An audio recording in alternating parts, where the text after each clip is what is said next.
Good morning, everyone, and welcome. Thank you for joining Housing for New Hope today for our first ever virtual coffee and conversation event. I have the honor of introducing this new event for Housing for New Hope as their board chair. This year is much different than our typical annual breakfast. This year, we are home sharing updates on the organization through the screen. It's not quite the same as being together in person, and we do miss the spirit of that, but we thank you for making the time and the space today to join us. This year, our hearts also weigh heavy and with reflection as we process our failed systems and overlooked centuries of hatred and racial injustice, resulting in the recent murders of George Floyd, Breonna Taylor, and Ahmaud Arbery, as well as the countless lives lost unfairly and those still waiting for justice. May we hold ourselves and our community accountable. I'd like to take this moment to take a few minutes to pause and reflect on that.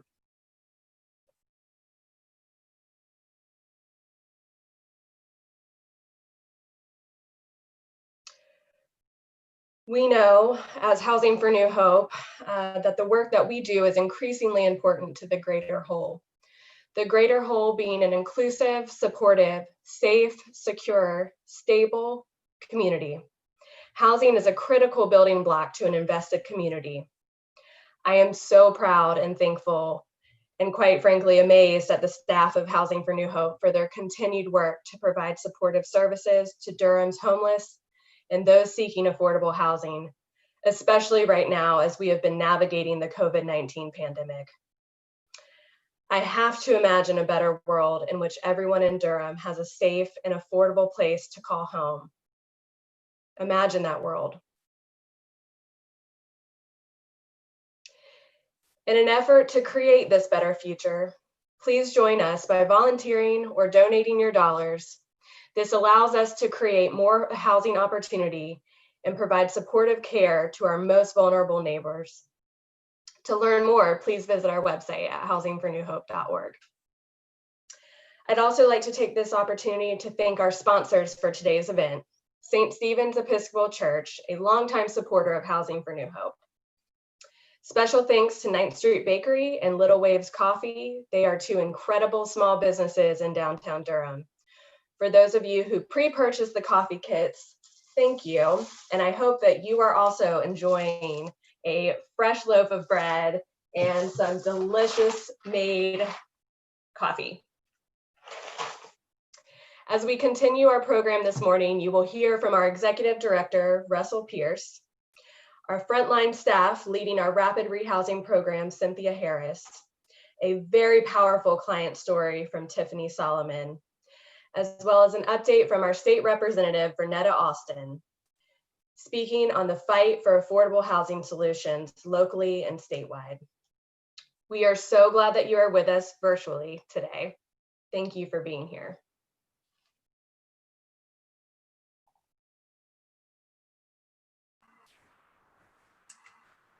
Good morning. It's a delight to be with you today in this very unusual way. I want to take a minute to say a word of thanks to Sarah and really to the entire board. Oftentimes when we're together for breakfast, this is our chance to have the entire board stand up and for you to applaud and offer them thanks. And there's not a good virtual way to do that. But as you'll hear in a moment, as we talk about everything that we've been up to in this past year, I'm reminded that we have a board that is full of volunteers who are deeply committed and even last night got together to have conversation on yet another potential opportunity for us to address critical needs here in our community. I also want to say thanks to you again for coming to be with us in a very different way than normal. We're used to gathering in one place and seeing each other and celebrating. And it's a sign of your commitment that you would try out something different even as we try it out in this year. I'm mindful that last year when we gathered at the Cotton Room, we had two goals, at least internally we had two goals. One was to celebrate the opening of Holloway Place, which was the transformation of our longtime transitional shelter that you may know as Dove House into affordable co-housing for 7 single women. It was a great and exciting day for us and has been a great developing program of ours throughout the course of this year. The other piece that we were asked to do, or trying to do, was assure you, our partners and supporters, that after a few years of transition, that Housing for New Hope was in a strong position and poised for growth. As a couple of my friends and colleagues on staff and on the boards also pointed out to me, I was in just my 5th week, so it was sort of the Russ debut for that day. And it was a great chance to meet so many of you, and I'm glad I got to do that in person, since now we've gone to virtual relationships here a year later. It was an interesting start to what has been this past year, to be together in the breakfast and have that celebration at Holloway Place, because 2 more very important and shaping things happened in June for Housing for New Hope. One was that the board completed the process of creating a new 5-year strategic plan. We'd received support from the Triangle Community Foundation. They were very gracious and invited me to be part of that process even before I was fully on board. And so we were able to get that in place and launch into this new year. Within just a couple of weeks, something else very interesting and challenging happened. We, for many, many years, have operated the community's primary street outreach program, then known as Assertive Engagement. And with almost no notice, our primary funder of that, having lost some of their state funding, had to step back and end their funding. So we went into the beginning of this year, unfortunately having to go from a staff of 4 doing street outreach down to just half a position. And that's a challenging place to be when you know it's such critical work. And it was amazing to see how the community, how our partners in the city and the county came together to find ways for us to rebuild this program. By January, we were able to have a full-time staff person working in this area. We were part of a competitive application process for a larger contract. And I'm proud to say that Housing for New Hope received that contract, and on May 1st, again became the primary street outreach provider for the city of Durham and also for the county. And as of today, our team is back up to 4. And next Wednesday, we will be fully staffed with 5 folks working in street outreach. It's been an amazing journey, and I'm really grateful for the way the staff have responded and even the way that the city and county have partnered with us to find new and creative ways to carry this work out. We've also seen amazing growth in our rapid rehousing program over the course of this last year. And it really began with a conversation last summer when we were asked to take on additional funding from the state. It was funding that often comes with a lot of, we'll just say a lot of additional paperwork that made us hesitant to go down that road. But the city came and said, you know, we know we're all committed to seeing new rapid rehousing providers come along. We have a small agency in the community that would like to get started. We feel like if they could go under city funding, it would be flexible and help them to grow in a really good way. Would you consider taking this funding from a different place and receiving additional funding? And we researched it and we thought through it and we said, yes, we'll do it. But we sort of put a condition on it, if you will. And we said, you know, as we look at it, the statistics continue to show us that while there are many families in our community that are experiencing homelessness, there are even more individuals that are experiencing homelessness. Some of the recent data has shown us a breakdown that it's for approximately 75% individuals that are seeking assistance versus 25% who are in families, sometimes as high as 80 versus 20. And so we asked that those funds be dedicated to serving single households as we added another $70,000, $80,000 in assistance that could be used here in our community. And it's interesting because we look into the current events around COVID and our response to that, how timely this growth and rebirth of street outreach and the growth of rapid rehousing are, because they're going to become increasingly critical in the days, weeks, and months ahead. You may know that in our community, there's been a tremendous impact on our shelter operators due to the guidelines around social distancing and other CDC expectations to make it safe for folks. Our family shelter has reduced capacity by approximately 20%.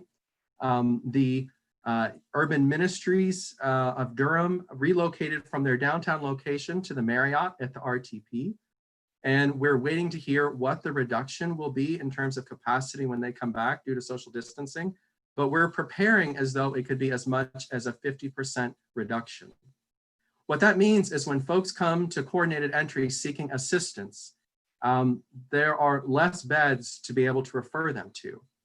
And what that means is that programs like street outreach will become a critical support for those that are unsheltered or experiencing homelessness and won't be able to get into a shelter bed as quickly. It also means that our rapid rehousing program will have to continue to work faster and faster in order to get folks directly into housing. Even in these last couple months, we have seen our rapid rehousing program double the number of households they're moving in the course of any month. We are expecting in these next 30 days to triple, if not quadruple, the normal number of households that we move in. And it's all in response to these needs. It's been a busy year, and I think would have been a busy year even if COVID had not come online. And that's, I guess, what one should expect with a strategic plan that was described as aggressive and ambitious. But we believe the needs of our most vulnerable neighbors call us to step up ourselves when that's necessary, to deepen existing partnerships, and create new ones where that's necessary. And we've seen so much of that in this year. And those are, I think, some of the main things we celebrate. We celebrate this new partnership with the city and the county that not only helps us restore what was for street outreach, but grow in new and innovative ways now that we have been designated the Unsheltered Coordinating Agency.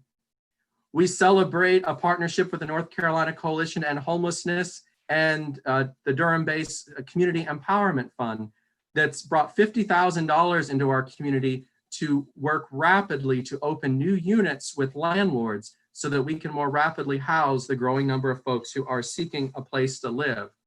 In North Carolina, only Charlotte and Winston-Salem were also chosen for this experiment. We celebrate that 3 of our permanent supportive housing programs were recognized for outstanding performance. The 4th one was just a couple points behind, so I'm kind of giving it an honorable mention. But we know that that work even happens through partnership. And of course, we celebrate Holloway Place, which just a couple of months ago won the Hearth and Home Award.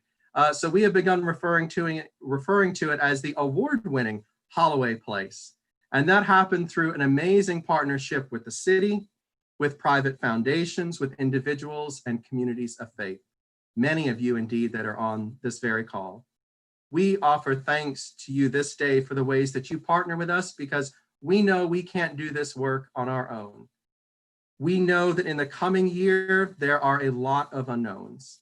But what we do know is that we will remain committed to the work that we have done for so many years to deepening equity and justice in housing and connecting our most vulnerable neighbors to safe, affordable housing so they can take that next important step in their life. Thank you for being terrific partners with us. I'm happy now to turn over to Brooke Malone, who joined us just a couple of months ago as our Director of Development. Thanks, Russ. Hello, everyone. I'd like to give a special shout out to the 60+ folk watching us on YouTube Live, and I'm sure there are more on Facebook Live, so we're very excited that you all are able to join us. This is Coffee and Conversations. Therefore, we would like this to be a two-way conversation. We are taking questions on our Facebook page and YouTube page, so please submit those questions, and at the end of the program, Russ will be taking time to answer them. I also wanted to highlight a few ways that you can stay engaged with Housing for New Hope. So coming up very soon, we will have some exciting volunteer opportunities. You are always welcome to get your friends, your families, coworkers engaged in our work. Always reach out to us via Housing for New Hope on our website, and you can email us at info@housingfornewhope.org. The only way we are able to sustain this work and this growth is because of your support. So when we get more people engaged, those are the more lives we can impact here in Durham. So we want to thank you so much for your support and invite you to continue supporting us through giving and volunteerism. I now want to introduce North Carolina State Representative. We are honored to have Renetta Alston join us on this call today to give perspective on local and statewide efforts in affordable housing.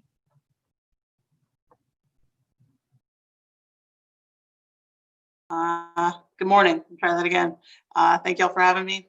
I am Vernette Alston. I'm a former member of the Durham City Council, and just this past April, I was appointed to the North Carolina House of Representatives to represent District 29. Thank you to Housing for New Hope again for just having this important conversation and for all that you do kind of every day of every year for so many beloved members of our community. The crisis of COVID-19 is ever present for all of us, but I wanted to reflect on another public health crisis briefly to start this conversation. Another very serious emergency that gripped our entire city. Hundreds of residents, including many children and families at the McDougall Terrace apartment complex, federally funded public housing development, were displaced from their homes because of crumbling conditions, including mold, failing pipes, faulty stoves and heaters that threatened their safety and their health. Many of these families were forced to leave the complex and shelter in nearby hotels. The Durham Housing Authority, an agency chronically and intentionally underfunded by our federal government, worked mightily along with many partners with very few resources to fix their units and protect their residents from the trauma and hardship created not by any one of them or any one of us, but by poverty and by shameful policymaking that has always put the poor dead last.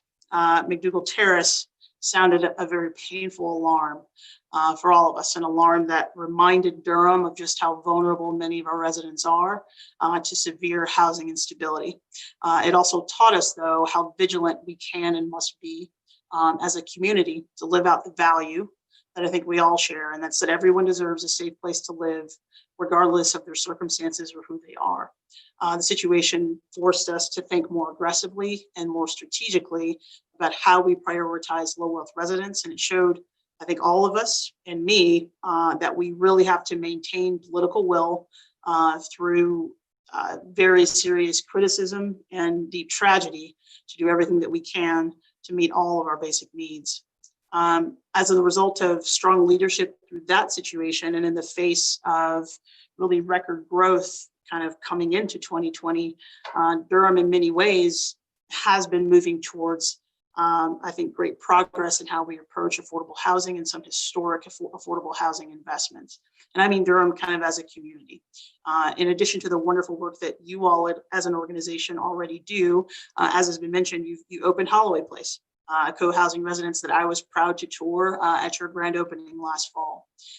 We've also brought online an affordable housing trust fund supported by the city of Durham and several community partners, a fund that provides funding to nonprofit developers so that they can compete in a really challenging market and efficiently build housing that we so desperately need. A city-supported eviction diversion program has also really started to bear fruit. It's helped more than 1,000 residents in Durham and avoided evictions for nearly 80% of their clients. This is a remarkable outcome for a county with one of the highest eviction rates in the state. And also, as I hope everyone in this event knows, Durham voters last year approved the largest housing bond in our state's history. You all agreed to invest with us $95 million to help DHA renovate and build new affordable housing, to preserve existing affordable housing in Durham, and leverage another $500 million in affordable housing investment over the next several years. You know, we were paving the way toward a culture that really supports housing as a basic human right. And I've been very proud to be a part of this community for that reason. Unfortunately, our economic circumstances, both in our government and also in the private sector, have really changed in the immediate term and for the foreseeable future. COVID-19, global public health emergency, has thrown our economy, our ways of living, and our housing capacity into historic turmoil, exposing the 50% of renters who were already struggling to pay their rent a little bit closer to eviction, making property taxes for elderly homeowners that much more difficult to pay. And it's threatening to plunge even more of our residents into poverty. Durham has worked tirelessly to respond to this bleak new reality. This community and many of our local officials have brought resources together to help renters, a third of which are behind on at least one rent payment since the COVID-19 state of emergency was issued in March of this year. This community has helped house thousands of residents experiencing homelessness so that our shelters can properly engage in social distancing and protect this vulnerable community from COVID-19 community spread. Last week, I spoke to one of our Durham public school teachers. She described the efforts being made by folks in her school community in the midst of their own disruption and funding challenges to collect as many resources as they could and distribute donations to families facing eviction. The help in this city has been coming from every corner of Durham. And Durham should be very proud of the ways that your governments, your schools, organizations like Housing for New Hope, and individuals have really stepped up to support one another. I want to make very clear that your efforts are saving lives. But I think we all can recognize, kind of see what's ahead and know that the efforts and the funding that support everything that we're trying to do are not sustainable in this economic environment. Sharp decreases in state and local government revenues will dramatically change and impact our ability to provide large-scale emergency housing support. Nonprofits will struggle to fund existing housing that there's already an extremely high demand for. And the unemployment outlook for Durham and in North Carolina is even more uncertain every single day. 1.5 million people have filed for unemployment in North Carolina over the past few months, peaking at just over 50,000 claims in the last week of April alone. To compound this, North Carolina has the worst unemployment insurance program in the country, despite having a $4 billion unemployment insurance trust fund. We have one of the lowest weekly maximum benefits in the country, and our workers receive benefits of an average of about 8.5 weeks, ranking us last in the country. COVID-19 has brought us face to face with a deeply underfunded employment system, the inadequacies of which are the result of bad policy decisions that are only going to make the economic crisis that we're in right now worse if we don't act to fix it. Our state judicial branch, with kind of moving back to housing, our state judicial branch, through the leadership of Chief Justice Beasley, has suspended eviction proceedings, sparing thousands from housing instability. And while we're very grateful for her leadership and for Governor Cooper's leadership to recognize this need in the housing area, we need to be prepared for the fallout from increased unemployment and the evictions and homelessness that's going to result when the state of emergency is lifted. The consequences of mass evictions will reach every corner of our community. It will affect our public health outcomes. It will affect our kids' abilities to go to class, both in person or remotely. It's going to affect mental health of our communities, which is already starting to reveal itself. Just as with unemployment, we can't blame this crisis entirely on COVID-19. We have to blame it on a history of policymaking that's neglected the poor. It's shameful that when times get hard, when we enter a crisis, housing stability is one of the first things to go. To me, that's politically unconscionable. Our residents deserve better. Housing for New Hope deserves better, and Durham deserves better. In Raleigh, this current crisis, I think, has been sobering for all of us and gives us the chance to take responsibility for our mistakes, to take responsibility for decades of neglect, for making it harder for cities and nonprofits to provide housing, and for decades, centuries of defunding many of our basic needs. We have to do our part to help you preempt the worst case scenario. In my short time in the House so far, the General Assembly has passed the Pandemic Response Act that provided urgent public health resources, funding for education, and a little bit of funding for our local governments.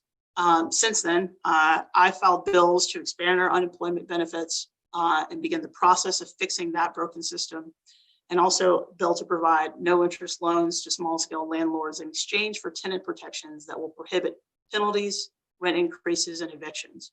Other members of the House have filed bills to provide more than $100 million in direct rental and mortgage assistance, as well as $20 million in workforce housing assistance. We need your support to get these bills passed and to start to lay the foundation for future work that the General Assembly should be a part of to prevent homelessness and create adequate, affordable housing in all of our communities. Regardless of what happens in this session or this year, as always, we cannot serve our residents without Housing for New Hope and without all of you. As we've seen over the past few months, and especially over the past several days, issues that we're confronting, whether it be COVID-19, systemic racism, police brutality, are big issues. They, at any given moment, can seem impossible to overcome, and they make us all in some way feel very helpless. In my mind, it's because they're so big that we have to be very vigilant about grassroots action every single day by every individual and by all of you. So it's important on the public health side, stay home when you can. On the issues, on the larger social issues of systemic racism, police brutality, law enforcement accountability, housing insecurity, stand up for your values in your own home and in your individual communities. More broadly, advocate for Housing for New Hope. Help us understand where the gaps are in our policymaking, because I'm here. I'm here for you. I'm here to represent you, and I need you to tell me what you need in this moment. I stand firmly on the belief and the value that everyone deserves safe and affordable housing. We can help make housing security a reality for everyone by protecting tenants' rights, by driving as much funding as we can to our homelessness service providers like Housing for New Hope, and more broadly by putting the rights and well-being of the poor first. I look forward to doing that work now and in the future with all of you, and I look forward to your questions. Excellent. Thank you so much, State Representative Renetta Alston. That is very helpful information as we look to move forward in our fight against housing insecurity. Thank you for joining the conversation. Thank you so much for your service to our state and our community. We deeply appreciate it. I'd now like to introduce our Rapid Rehousing Program Manager, Cynthia Harris. As Russ mentioned, we have truly had to ramp up our efforts in rapid rehousing due to COVID and the growing need for the reduced capacity in our shelters and the growing need to get more people into safe, secure housing. So Cynthia and her team have been working tirelessly to make that happen. So she will take a few minutes to share what they have been doing in rapid rehousing. Thanks, Ms. Cynthia. Good morning. Good morning. Running a rapid rehousing program during COVID-19 has been very challenging. We've had to practice social distancing. We had to rely on our relationships with our landlords, with our community partners, and with each other. We've had to do lots of Zoom calls and have lots of meetings to make this work. But at Housing for New Hope, we're not one to turn down a challenge. So this is how we did it. We did a lot of work remotely. We did our referrals through the internet. They would send us the referral, we'll review them, make sure we had all the supporting documentation, approve them, pass them on to our case managers who would schedule the intakes. They would do this either through a conference call or a Zoom call, sometimes through Teams.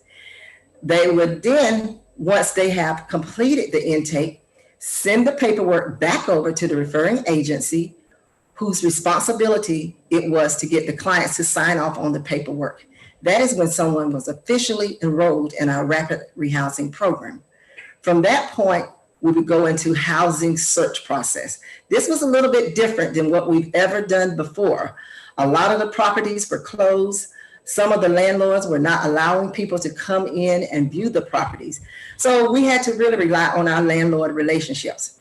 Our housing locator, Terry, he was able to get codes to lock boxes. He was able to go to landlord's office and maybe get a key that had been left outside for him. So what he would do, he would mask up, put those gloves on, get his sanitizer, disinfect, and go into those properties. He wiped those doors down, door handles down, go inside, wipe off anything that he had touched, and he would start doing a video of the properties. He would do maybe 2 to 3 videos, send them to the clients, and then the clients could decide whether or not they were really interested in that property. Sometimes they would say, I'm interested, and they would go for it just like that without having to physically go see it. But for those who really, really wanted to see the property, what we would do, because we couldn't transport them practicing social distancing and all, we would have them to meet us at the unit. Then Terry would let them go inside and view the unit. He would also, once again, once they left, he would go through that process of sanitizing everything and making sure it was okay before locking up the place. If the client decided that they wanted the unit, instead of the client having to do the application at all, we had to actually do the complete application for them and submit it to the landlord. And then usually within about 48 hours, we would know whether they had been approved or denied. Okay, the lease signing portion, that's a little bit different. We didn't actually go into the office and sign leases. We had to do lease signing through doc signing. And there were even some landlords that had a table outside of their office. And we actually went in their office, went to their office and stood at this table and did all the lease signing there and then passed it through the door to the landlord. So it's been kind of challenging, but the next hurdle was furniture. How do you get furniture at a time like this? A lot of the furniture stores were closed. But we were lucky enough to be introduced to AFR Clearance Furniture. They were closed as well. But what they told me over the phone was they're not making any money and we're not getting any furniture for our client. So they decided to work something out with us. They let us buy furniture at a great discount, and they would let us come in on appointment only. And we would go in there, pick out what we need, and we would have our movers, which we actually end up having to hire some movers to help us move the furniture to the client's homes.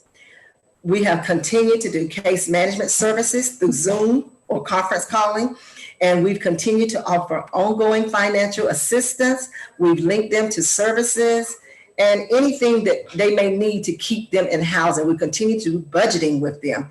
Some odd things have come about, but we've continued to do our case management services.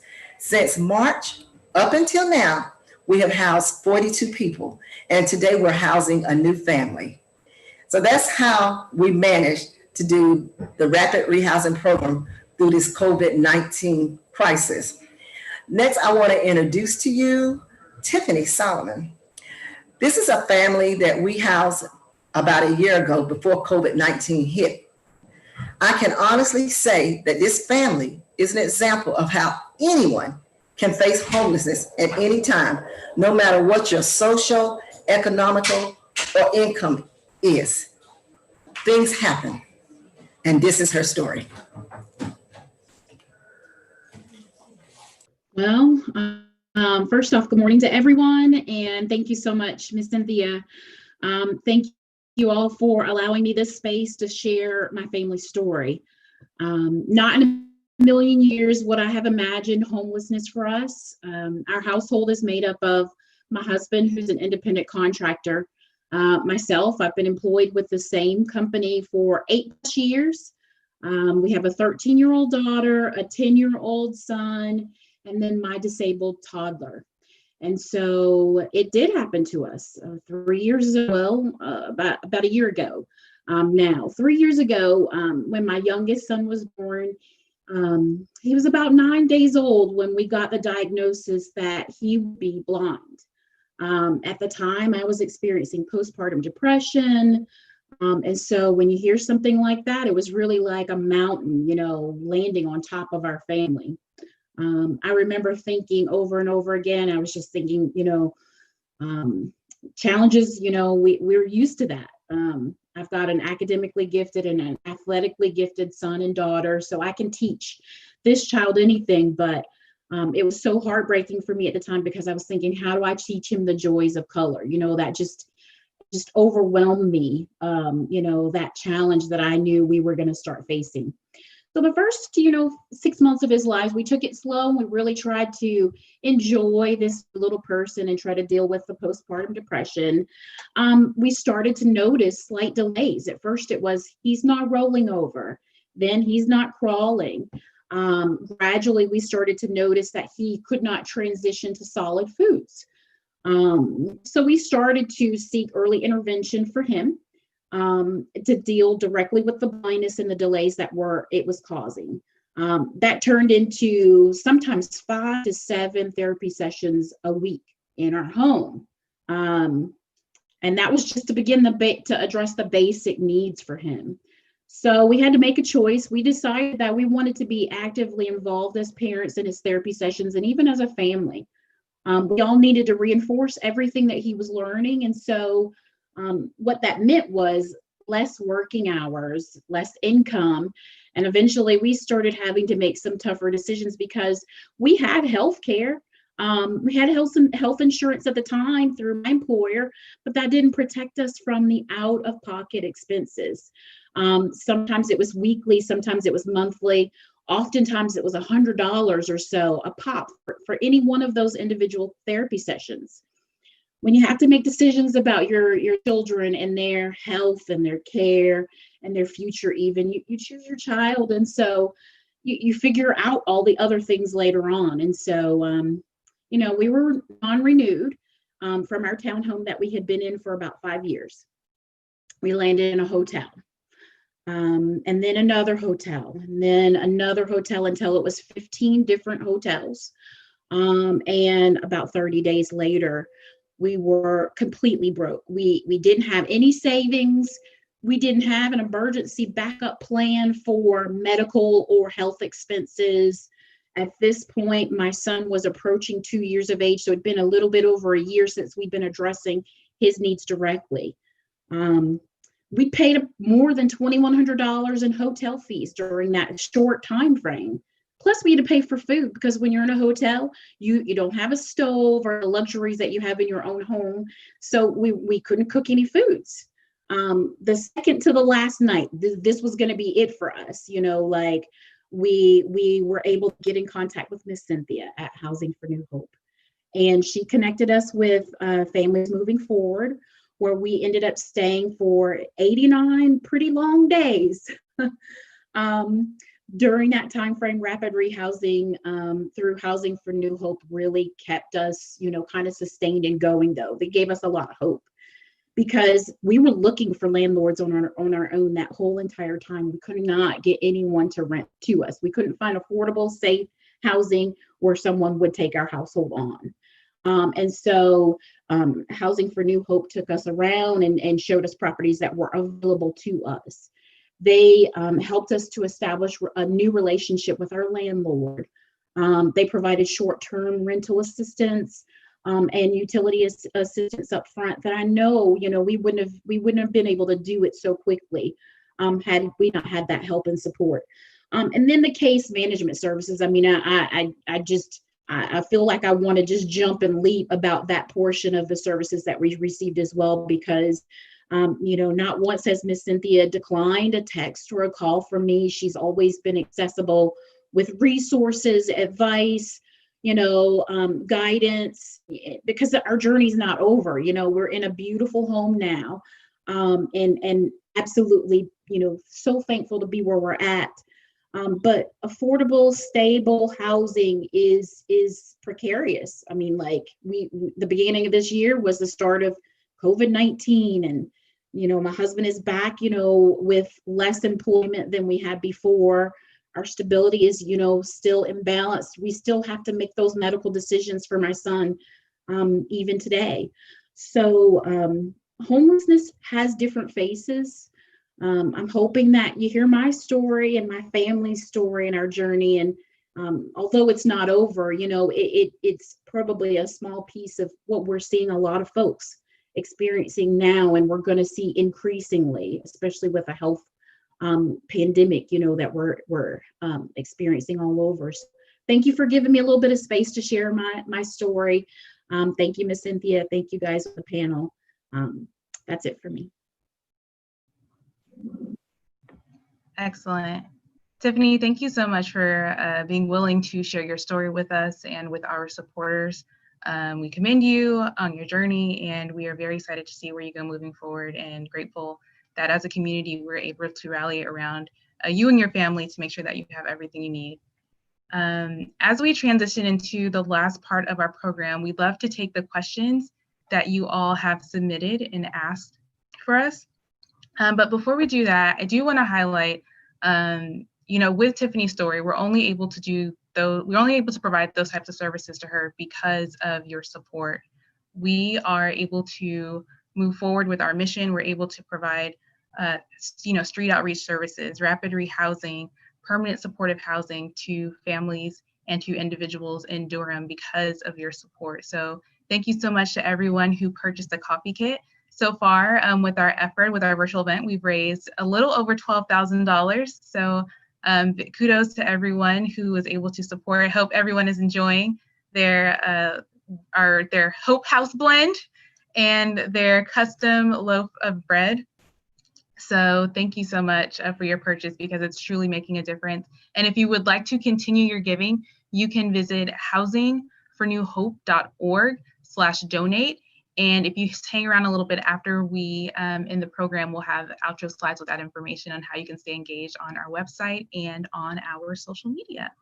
So transitioning to some of the questions that we've received so far, our friend Ryan, he asked us to share any major takeaways from Housing for New Hope's recent strategic planning process. So I'm going to open the floor to Russ to answer that question. Do we have, and if so, what are our major takeaways from our recent strategic planning process? One, I would say it was a real gift to us to be able to have an outside person walking alongside the process, so that we were able to get good, honest feedback from some of our partners in the community. And that helped really feed into the work that we were doing. I think also in our case, because we were in a period of transition, so this was done primarily during the interim year before I came. The final product was interesting in that it has clear directives, but one of the pieces we did not put in at that point was a very clear, decided vision of where we want to be in 5 years. What we did is we put together the threads that can be woven into a clear vision. And I feel like now that we're a year into it, and we've had growth sometimes along the lines that we expected. The challenges around street outreach were very, very unexpected, but a great growing opportunity for us. I think now in these next 6 to 9 months, we're able to take a pause, see where we are, and clarify that vision for the next few years. So you're always told that your strategic plan should be a living document, not something on the shelf. And I think we're trying to be very intentional about treating it as a living document that grows with the situation that presents itself for us. Great question. Excellent. Thank you, Russ. And we have another question, which ties around our sources of funding. So Russ, can you please explain government funding that we receive versus the gifts that we receive privately from individuals, foundations, and businesses? Sure. This is a question I get a lot because we have so much engagement with government sources that I think sometimes the perception is that we're at about 90% government funded. It's not the case. It's a little, in any given year, it's a little over 50%. So there's also significant support from communities of faith, foundations, and individuals. And oftentimes, even with the government contracts and grants that we receive, many of them will carry a match requirement. And what that means is if we're given $1, that means we've got to come up with 25 cents from somewhere. And those are never dollar grants. I mean, they're, $100,000, $200,000, and then we're looking for $25,000 or $50,000 to match, and that's really important. But sometimes what's very interesting, even with our housing program, so we have been, as I said, partnering with Community Empowerment Fund and others with this landlord engagement funding. And there's a section in there called Barrier Busters. And so these are the little things that keep people from getting into housing. And so we did an inventory for our programs and from a number of the partner programs, the VA's program for supportive housing and rapid rehousing, pieces like that. And you might be surprised that there can be funding, like with our permanent supportive housing programs, we may have funding to get somebody, in a sense, like set up for down, first month's rent, security deposits, pay utilities, pay rent for a long period. But what's not in there? Money to pay for an application fee. So $60 may be the thing that's missing and keeps someone from getting into housing. Or in some cases, there may be utility arrears of a couple $100 to do energy or someone like that, and can't get the power turned on until that's done, and there isn't necessarily resource in order to do that. Furniture is one that's usually not covered. It's expected of us, and as Cynthia said, it's been quite an interesting challenge, and so we've been looking to a number of different groups to partner with us to provide funding so we can buy furniture, because we don't want people moving into empty places. So even with all the government resources, there's often gaps in there that make the difference that we have to fill in between having housing and not. Great question. Excellent, thank you. And one more question from Bob Kaner. He's asking, do you see anything emerging, especially initiatives and partnerships that encourage and support private initiatives for and by affected individuals and businesses? So, trying to think how best to answer that. So yes, I mean, I have been convening a group of executive directors and others from across the community for a few weeks, and we've joked that every time we check on your energy on a 1 to 10 scale, do you want to get off this ride now, or is this an opportunity that we need to really maximize? And that's not always the best language, but it's because crisis does create opportunities for us. And I think that you know, one of the interesting pieces, the money that we receive from the North Carolina Coalition and Homelessness is very time limited. Originally, it was through the end of June. Now it's been extended through the end of July as we support folks who will be transitioning out of the Marriott. But that money will go away, and that's made a tremendous difference. And I think what we're already seeing is there are a couple communities of faith and a couple businesses in conversation with us about how do we carry on that barrier buster fund? How do we make sure there are resources so that if somebody's missing 1 or 2 little things or has 1 or 2 little blocks to getting into housing, how do we make sure that that happens? And so that's, I think, one of the main pieces we're beginning to see. I also think that, you know, particularly with the, as Representative Alston mentioned, the Durham Affordable Housing Loan Fund, because that requires a nonprofit to be in the partnership or the main partner in order to access those funds. I think what we're beginning to see is a lot more conversation about groups wanting to partner with us because we have such a long history of development. We have such a long history of partnering. And so I think that's a place where we're going to start to see a lot of traction as an agency, as us partnering in order to develop more housing, hopefully rapidly. So great question. Yeah, well, good. Excellent. Thank you. Well, I want to thank everyone for joining us. We had a fabulous time connecting with you all. Very saddened that we cannot join, you know, in person, but it was very exciting to still connect with you all virtually. So I hope that everyone enjoyed the program. We would love to look forward to you staying here with us, staying engaged via our website, Facebook, Instagram, Twitter. We'll have all that information post the program. But until we are able to see you again in person, friends, from myself, from the entire team, from the clients we serve at Housing for New Hope, we thank you so much for joining us. We thank you for your support. If you have a coffee kit, we hope you enjoyed your coffee kit. And cheers until next time, everyone. Great. Bye. Everyone. See ya. Thanks.